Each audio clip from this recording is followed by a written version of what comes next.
안녕하세요. 올킬입니다. 고배당 당첨 인증합니다. 함께 하신 분들도 모두 축하드리고요. 스포츠 정보 공유방에서 무료로 공유해드리니 같이 먹읍시다. 아래 고정 댓글로 편하게 말 걸어주세요.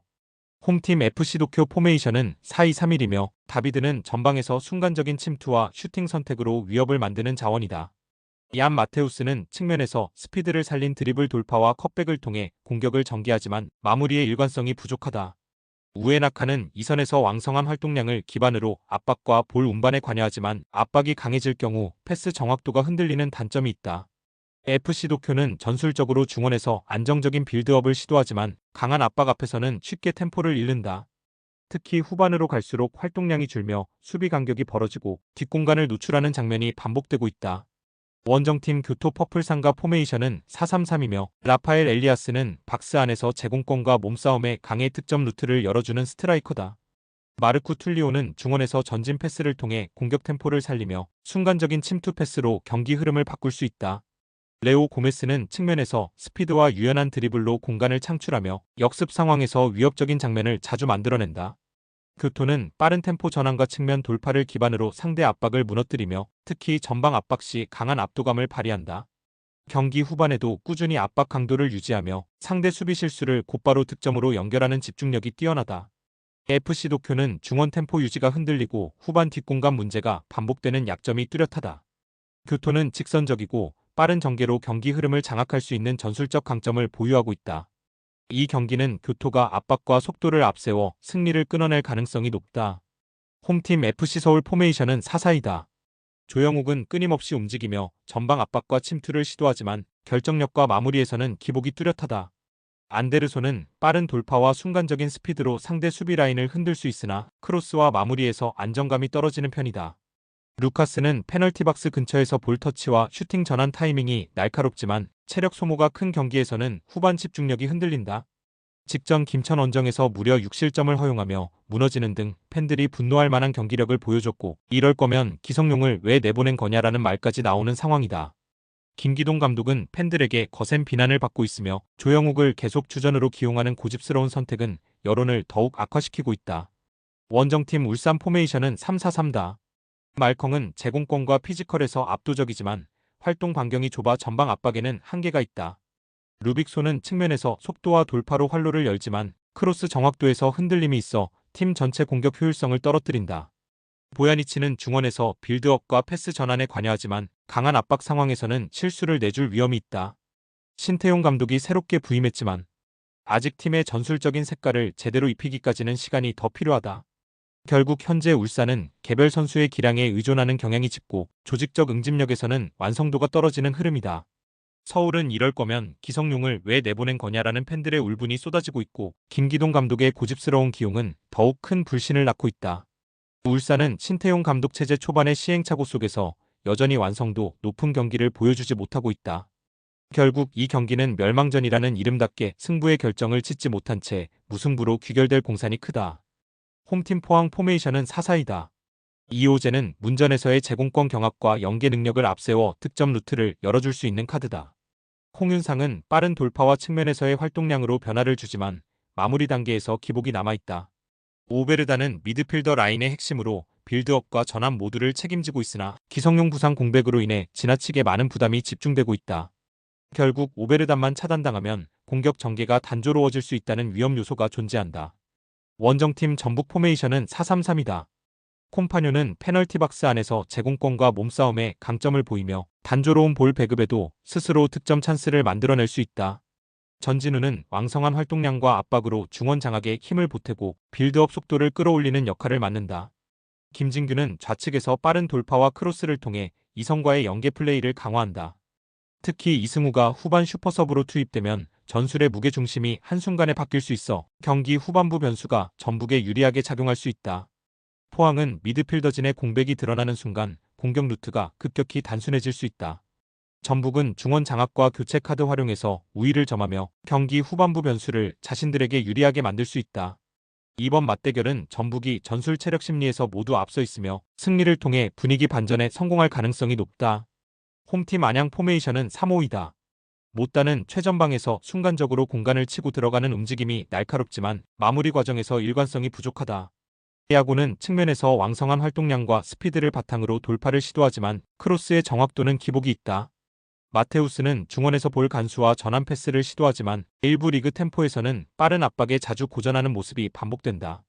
권경원의 퇴장 결장은 수비진 전체의 안정감을 떨어뜨리는 변수가 될 수 있다. 원정팀 대전 포메이션은 4-3-3이다. 주민규는 페널티 박스 안에서 골 냄새를 맡는 감각이 여전히 살아있지만 순간적인 스피드 싸움에서는 다소 무겁다. 최건주는 측면에서 과감한 돌파와 패스 시도를 이어가고 있으나 아직 경험 부족으로 세밀한 의사결정에서 흔들린다. 김준범은 중원에서 압박과 수비 지원을 동시에 소화하고 있으나 전개 속도를 빠르게 끌어올리기에는 한계가 있다. 황선홍 감독은 플래너가 막혔을 때 뾰족한 플랜 B 전술을 제시하지 못하는 점이 가장 뼈아픈 부분이다. 안양은 승격 이후 템포 적응 문제를, 대전은 전술적 단조로움을 극복하지 못하고 있다. 공격과 수비 모두 확실한 차이를 만들어낼 카드가 없기 때문에 경기 흐름은 자연스럽게 균형을 그릴 가능성이 크다. 결국 이 매치는 무승부라는 결론으로 향할 가능성이 가장 높다. 홈팀 충북 청주 포메이션은 3-4-3다. 김영환은 측면에서 안정적인 수비와 전진 패스를 시도하지만 빠른 압박에 흔들리는 장면이 잦다. 페드로는 개인 기술로 순간적인 변화를 만들 수 있지만 고립될 경우 공격 전개가 끊긴다. 최성근은 중원에서 수비와 연계를 병행하며 팀 밸런스를 잡지만 압박 강도가 높아지면 전환 속도가 느려진다. 3백 기반 전술은 수비적으로는 안정감을 제공하지만 양쪽 측면 공간에서 수적 열세에 노출될 위험이 있다. 원정팀 인천 포메이션은 4-4-2다. 무고사는 제공권과 마무리 능력에서 확실한 무기를 갖추고 있으며 세트피스 상황에서도 결정적이다. 제르소는 스피드와 드리블 돌파가 뛰어나고 측면에서 수적 우위를 바탕으로 다양한 기회를 창출한다. 이명주는 중원에서 패스 전개와 템포 조율을 담당하며 공수 전환의 흐름을 매끄럽게 이어간다. 인천은 포백과 윙포워드가 동시에 측면에 배치되어 있어 충북 청주의 3백 구조를 공략하기에 유리한 전술적 기반을 갖추고 있다. 충북 청주는 3백을 바탕으로 안정감을 추구하지만 측면 수적 열세는 근본적으로 극복하기 어렵다. 인천은 포백과 윙포워드 조합으로 측면을 지배하며 제르소와 무고사의 활약을 통해 다득점 장면을 만들어낼 수 있다. 이번 경기는 전술적 상성과 흐름 모두 인천이 우위를 점할 수 있는 구도다.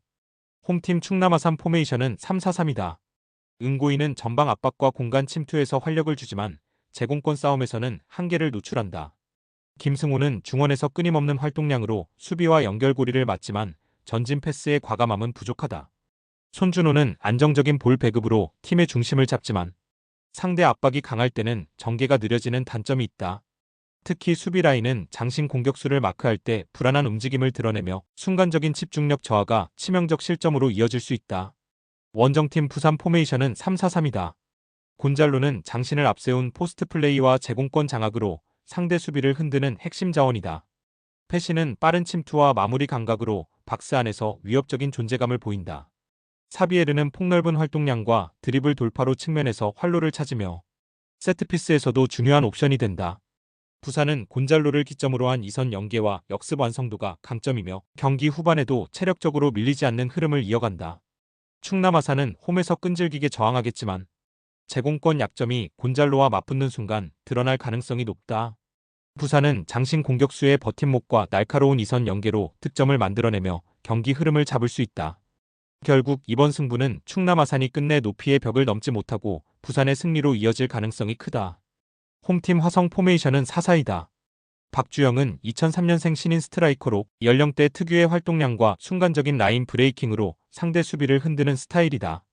정성진은 측면에서 과감한 드리블과 돌파 시도로 공간을 열어주며 데메트리우스는 피지컬을 활용한 전방 버티기와 마무리 능력에서 무게감을 더한다. 차두리 감독의 화성은 신생팀임에도 라인 간격을 촘촘히 유지하며 수비 전환 속도를 빠르게 가져가는 조직력이 돋보인다. 특히 압박 후 빠른 역습 전개가 효율적이어서 전술 응집력만 놓고 본다면 결코 쉽게 뚫리기 힘든 팀이다. 원정팀 수원 삼성 포메이션은 4-4-2다.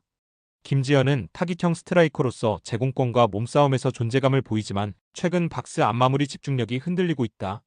강성진은 중원에서 전환 플레이를 맡으나 패스 템포가 일정치 않아 전체 공격 리듬이 끊기는 경우가 잦다. 강현묵은 활동량과 압박 가담이 뛰어나지만 팀 전체가 하락세에 빠진 상황에서 단독으로 경기 흐름을 바꾸는 데는 한계가 있다. 변성환 감독 체제의 수원 삼성은 점유율을 높게 가져가려 하지만 최근엔 단조로운 빌드업과 세밀한 부족으로 상대 수비를 쉽게 공략하지 못하고 있다. 화성은 신생팀이라는 약점을 조직력으로 덮고 있고 젊은 자원의 에너지가 수비와 역습에 활력을 더한다. 반면 수원 삼성은 경험치는 있지만 단조로운 공격 전개로 고전을 면치 못하고 있다. 결국 이 경기는 체력, 전술, 심리까지 맞물려 승부의 균형이 쉽게 깨지지 않는 흐름 속에서 무승부가 유력하다.